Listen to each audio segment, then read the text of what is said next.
Bonjour. En dehors de la musique, j'ai une grande passion, c'est la poésie classique, et en particulier le sonnet. C'est aussi une sorte de musique du reste. Le sonnet est l'une des formes les plus anciennes et les plus vénérables de la poésie occidentale. Il est né dans la première moitié du XIIIe siècle, à Palerme, en langue sicilienne, sous la plume de Jacopo da Lentini, qui était poète dans l'une des cours les plus raffinées, les plus lettrées de l'Europe médiévale, la Magna Curia du roi de Sicile et saint empereur romain germanique Frédéric II de Hohenstaufen. En quelques décennies, il a ensuite remonté toute l'Italie, et de là, il a essaimé au fil des siècles à travers l'Europe. Les Français, quant à eux, l'ont découvert à l'occasion des guerres d'Italie, à la Renaissance donc. Et c'est Clément Marot, en 1529, qui a écrit le premier sonnet en langue française. Avec la ballade, le sonnet est probablement la forme la plus exigeante de la poésie française, peut-être la plus exaltante aussi. Il se compose immuablement de 14 vers. Et oui, 14 vers seulement. Des vers isométriques, souvent des alexandrins, répartis en 2 quatrains suivis de 2 tercets. Dans le schéma canonique, les rimes embrassées du premier quatrain doivent se retrouver à l'identique dans le second.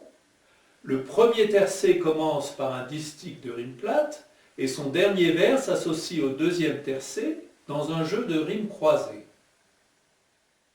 La rupture de rythme entre quatrain et tercet doit se retrouver dans le sens. Au quatrain reviennent la description et le récit, au tercet l'interprétation, la pensée, la méditation et bien sûr le trait final. Mais je vais laisser à Boileau, notre grand théoricien du classicisme, le soin de vous expliquer pourquoi composer un sonnet vraiment réussi, eh bien c'est en quelque sorte un petit miracle en soi.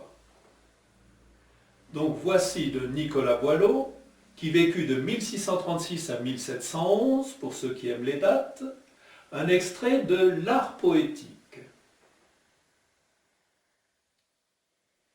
Il est dit d'Apollon qu'un jour ce dieu bizarre, voulant pousser à bout tous les rimeurs françois, inventa du sonnet les rigoureuses louets. Voulut qu'en 2 quatrains de mesure pareille, la rime avec 2 sons frappa 8 fois l'oreille, et qu'ensuite 6 vers artistement rangés fussent en 2 tercets par le sens partagé. Surtout de ce poème il bannit la licence, lui-même en mesura le nombre et la cadence, défendit qu'un vers faible y pût jamais entrer, ni qu'un mot déjà mis osât s'y remontrer. Du reste, il l'enrichit d'une beauté suprême, un sonnet sans défaut vaut seul un long poème. Mais en vain 1000 auteurs y pensent arriver, et cet heureux phénix est encore à trouver. Pour enfermer son sens dans la borne prescrite, la mesure est toujours trop longue ou trop petite. Padre Ducchi.